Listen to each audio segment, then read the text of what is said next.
Hello, welcome to Locked on Sharks, the premier hockey podcast of your favorite team in the Bay Area.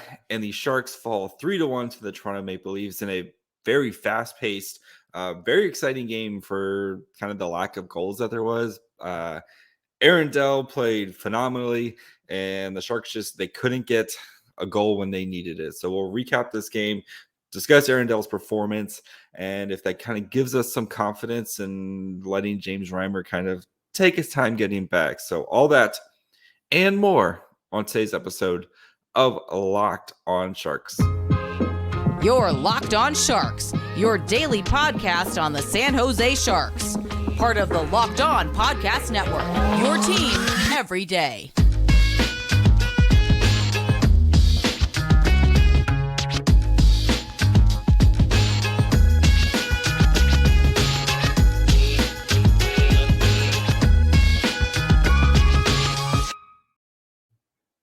I'm your host, JD Young, contributor at Fear the Fin and San Jose Hockey Now. I want to thank you for making Locked on Sharks your first listen. We're free and available wherever you get podcasts. And of course, you can watch this on YouTube as well. And the Sharks lose 3-1. Very closely contested game. It was 1-1 until literally the last, couple minutes of the game, and then a bad play by Tomas Hertl. Blind pass leads to a Maple Leafs goal, and then the Maple Leafs tack on an empty netter there for Mitch Marner to get his 18th game point streak, which is kind of cool. But I mean, it's kind of funny that they had to get him out there and basically force feed him for the empty net. But anyway, I think we have to start with Aaron Dell, right? And James Reimer being placed on IR, it sounds like he could be ready for the weekend here. I would probably say the Buffalo game on Sunday. But yeah, Aaron Dell, you have to give Aaron Dell his flowers for this game. He looked great. And I mean, Aaron Dell is not going to be James Reimer, and he's not, not even going to be Capo Kakinen, but he played very, very well and gets a very, very high-powered Toronto Maple Leafs offense and saved several goals in this game. What could have, should have been type of goals. It's good to see. I don't expect this type of performance from Aaron Dell every time he is called upon, but it's good to see that, hey, if the Sharks do trade James Reimer, or James Reimer is not quite ready yet for this weekend, or et cetera, Capo Kakinen gets hurt. This is why you signed James Reimer in the signed Aaron Dell in the offseason, right? Is to have a guy who can kind of come in. He's played NHL games. He can come in. He's an adult. You don't have to worry about him, okay? Again, I'm not expecting this type of performance from Aaron Dell every time he plays, but he played really well tonight, and it was good to see a guy who has definitely bounced around the last couple of years, right? Since last time we saw him with the Sharks, he signed with Toronto. He was there for a while. He played games with the Devils, with Utica, with the Sabres, with Rochester. He's played with the Barracuda this year, and now we're playing with the Sharks. He has bounced around the last couple of years, and it's good to see him have a nice moment like he did tonight. And I know the Sharks didn't win, but you cannot put this loss on James Reimer. This was the Sharks offense not able to capitalize on the opportunities that they had. We'll get into that in a minute. But again, it's nice to see for these type of things. And it gives you a little bit of confidence of hey, if Aaron Dell can do that against the Maple Leafs, then you know what? If the Sharks win and if they do trade James Reimer, again, you have somebody where you can just kind of come in. He's going to, you're not going to get a light out, shutdown performance from him every night, but that way you don't have to rush your Strauss-Mans, your E2 Makanemis into a position where they're just not ready for the NHL quite yet. You can have Aaron Dell go out there, and if Aaron Dell gets shelled by, gives up 4 goals in 2 periods or something like that, it's not like that's going to be the first time that's happened to him. He's been through it. He knows how to bounce back type of situation. It's fine. So, but it's great for him to have that kind of moment, especially for the Sharks, where kind of that full circle moment.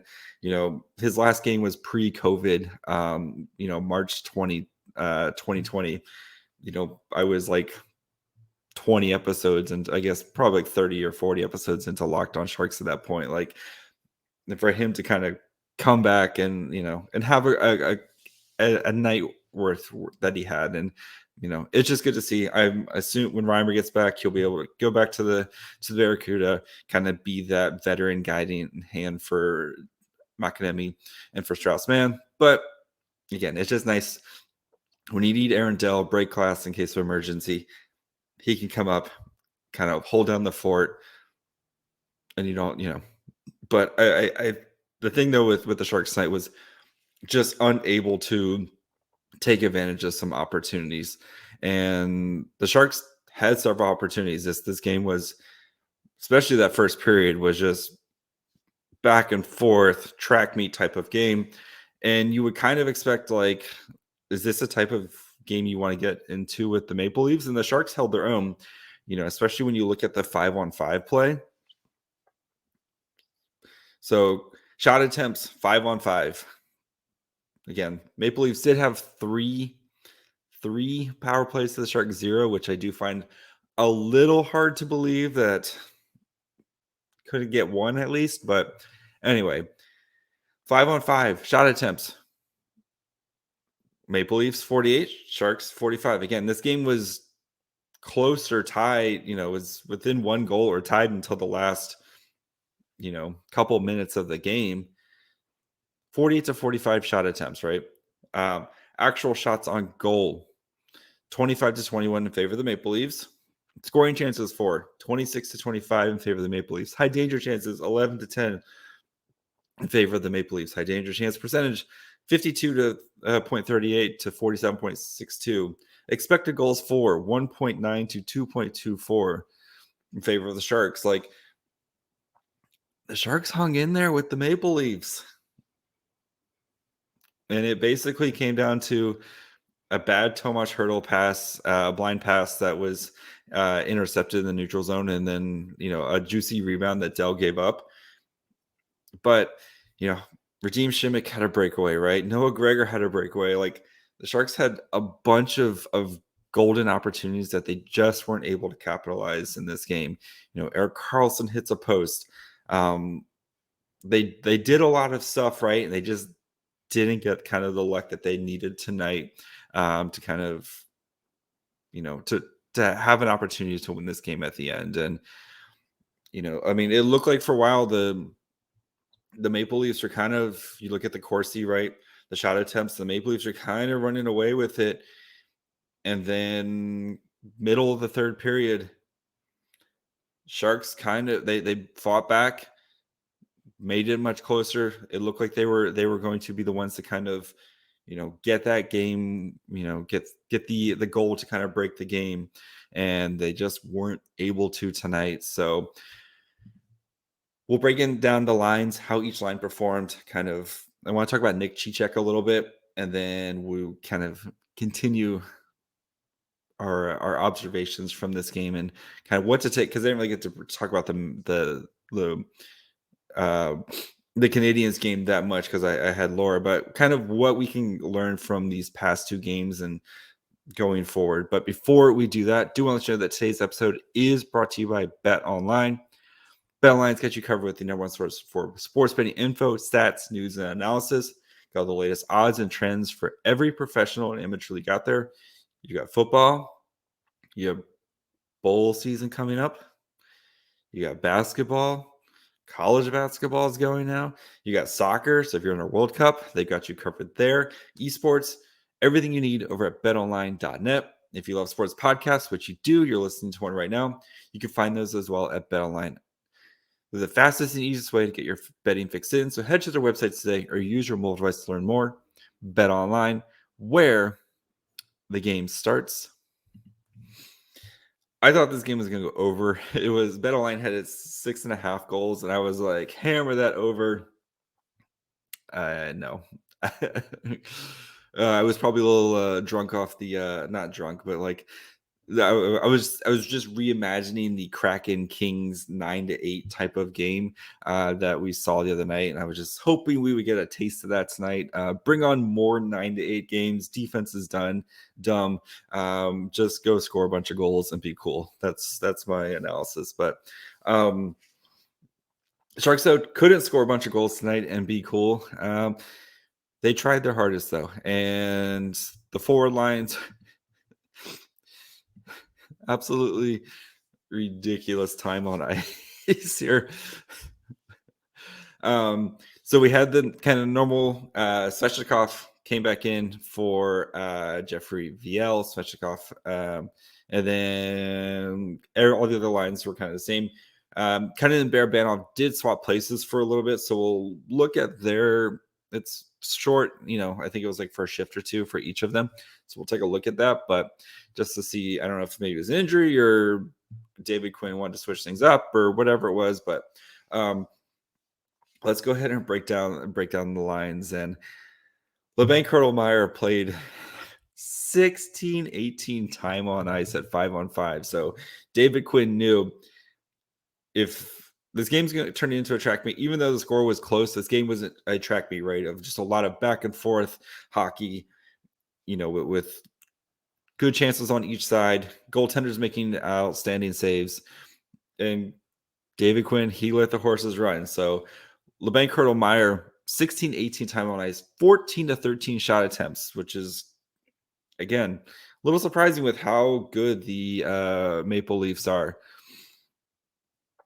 Shots on goal 7-9, goals allowed 1, and that was that crucial one that Hertl at the end of the game there when it was tied 1-1. Again, I'm not going to try to kill Hertl. We all know, I'm sure he knows, we've seen Hertl make a bunch of amazing plays, and it's not worth killing Tomas Hertl about it. So if you want to kill Tomas Hertl about that, more power to you, buddy. So expected goals 4.39, expected goals allowed 0.34, scoring chances 8-7. So I mean, kind of more proof that Tomas Hertl, Timo Meier, they're really good. They were right up there with this vaunted Maple Leafs offense. 3 high danger chances, 3 high danger chances allowed, and then 7 offensive zones, 6 neutral zone, 5 defensive zone starts. So again, when you play 16 minutes time on ice at 5-on-5, yes, you're going to get a lot of zone starts. Nieto, Couture, Barabanov. So Matt Nieto continuing to score despite me. The Sharks are going to get something halfway decent for him at the trade deadline. Especially for a guy who's, the Sharks will happily retain half his salary, eat $400,000 to hold him for the rest, and then so that way if a team is super cap strapped, getting Matt Nieto who can go in. Matt Nieto on a good team is playing a third or fourth line role, but he's scored 6 goals this year playing with Logan Couture.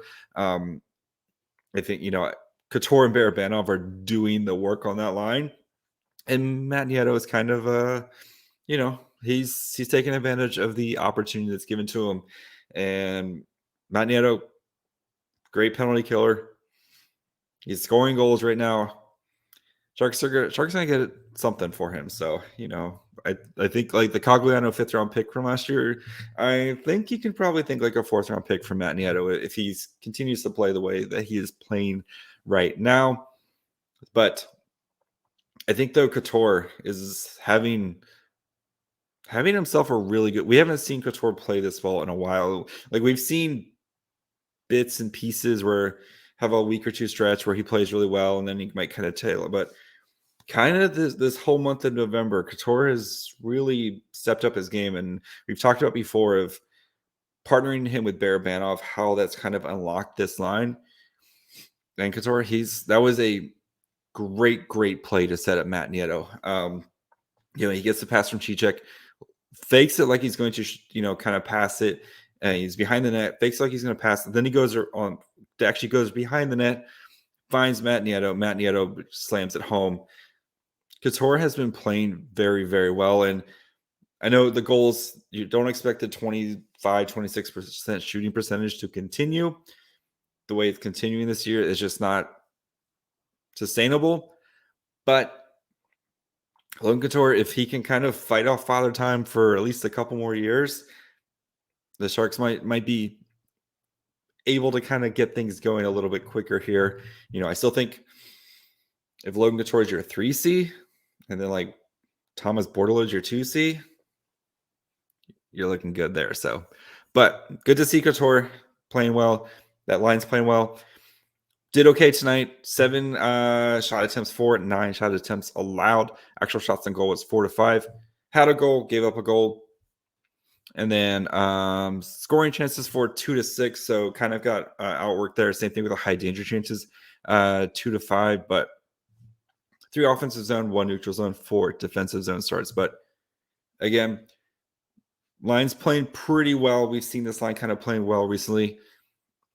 And I think with the way the Maple Leafs team is built and all the talent that they have, you're going to get outshot by them most nights. And, the Sharks, I think these top 2 lines, they hung with those lines, which is, again, just hang in there, right?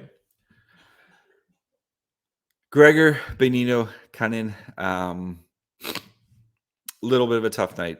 8:34 time on ice, 4 shot attempts, gave up 11. Actual shots on goal was 3 to 2. So they gave up a lot of shot attempts, but of course, when Nick Benito's out there, he's going to block a lot of shots. So 3 to 2 for that part. Scoring chances was 4 to 6. High danger chances, they had 2, but gave up 0. So not too bad. Not as bad as I kind of originally thought. Lindblom, Lawrence, Svechnikov, 5 and 5 for shot attempts, 6 of 7 time on ice. Actual shots on goals 1 to 3. So 1 high danger chance, 2. Labanc, Benito, Gregor did play almost 2 minutes together. 3 shot attempts, 4, 2 allowed. You see that Labanc, every time he's on a line, good things happen. And then Nieto, Couture, Cunnin, 103. So yeah, they got a shift together. And then 3 shot attempts, 3 allowed.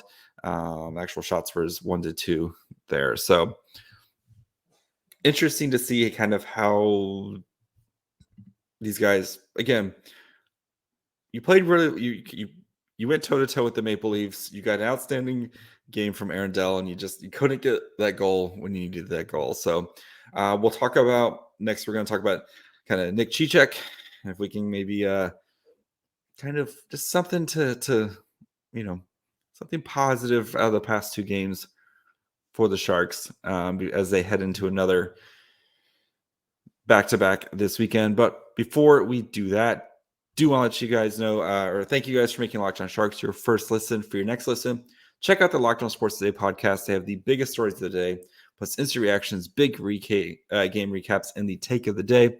Available on the Odyssey app, YouTube, and wherever you get podcasts. All right, Nick Cicek.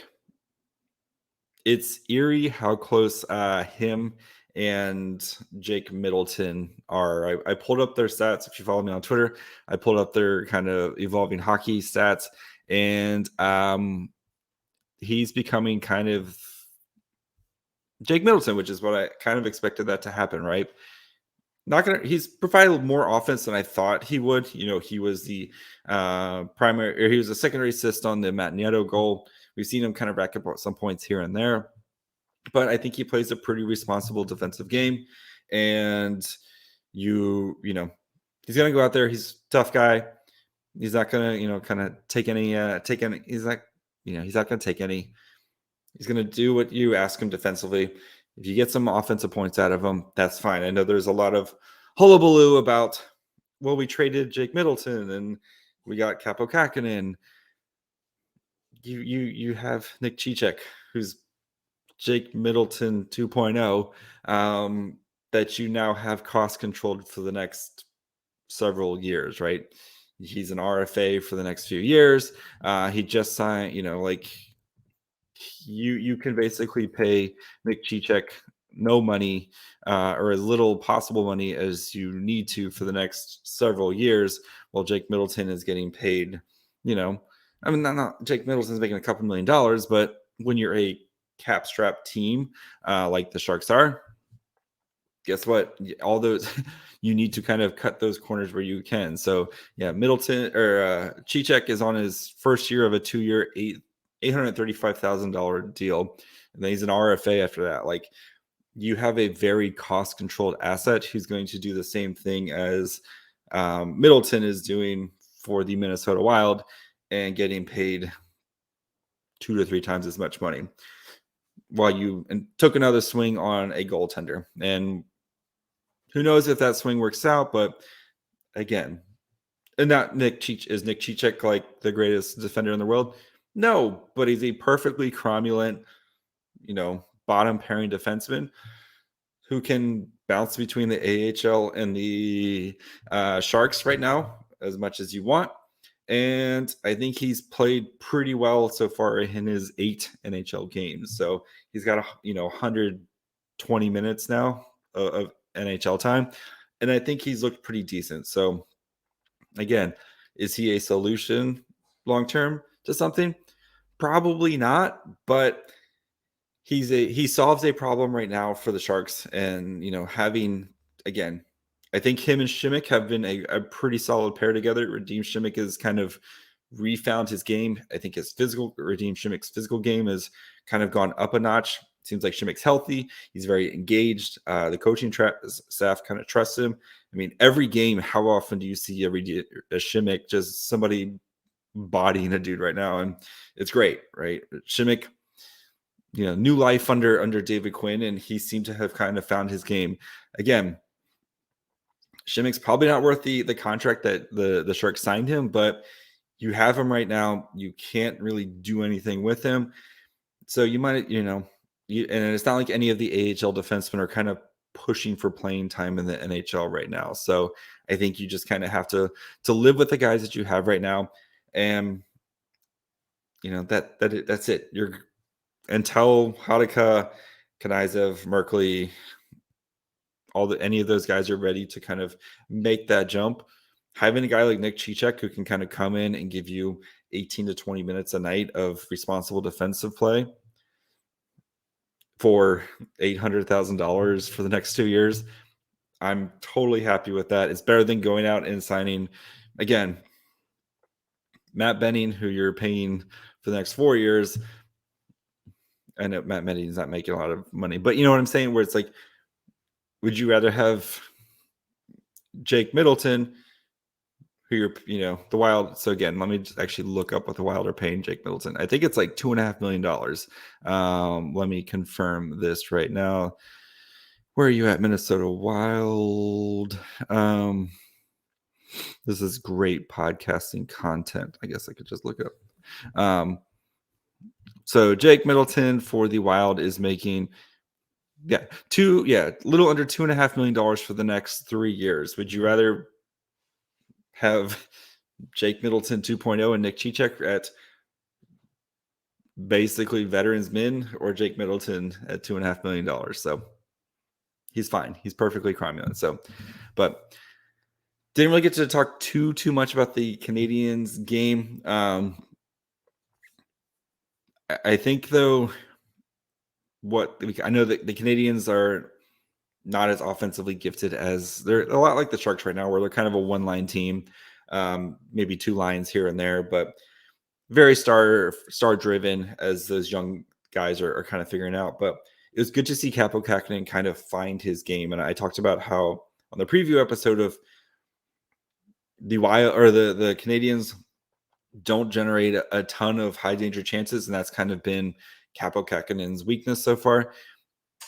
And we saw, I know these shots are gross in comparison between the two. Like, the Canadiens dominated that type of thing, but the Sharks did a great job defensively of keeping the shots out of those high danger areas. So they were all kind of low danger point shots. And Kaapo Kähkönen stood up and made big saves when he had to. So hoping with this combination of Kaapo Kähkönen maybe on the rise here, right? Aaron Dell comes in, plays heroically for, the world's okay as goalie, comes in, plays well when you need him. you don't have to rush James Reimer back in what's going to be a lost season. He's probably, other than Timo Meier, is probably your best trade asset, right? If the Sharks decide they want to trade Timo Meier. But James Reimer is your best trade asset who could get you a potential second, maybe if a team is really, really desperate, first, but most likely a second round pick. Don't spoil that, Sharks. Capo Cack and Aaron Dell, they can hold down the fort right now. So that's going to do it for me. We will be back tomorrow for Friday. Got 2 games this weekend. So look at the Sens and the Sabres game. It'll be your 3 Fridays of the week. Maybe we'll talk some Barracuda. I haven't done that recently as I'm trying to watch the Barracuda game right now as I record this. But yeah, we'll do some Barracuda stuff tomorrow too. So that'll be it for me. Make sure you guys are following me on Twitter at MyFryhole. You can follow the show on Twitter, Facebook, and Instagram at Locked On Sharks. Listen wherever you get podcasts: Apple, Spotify, Odyssey, Amazon Music.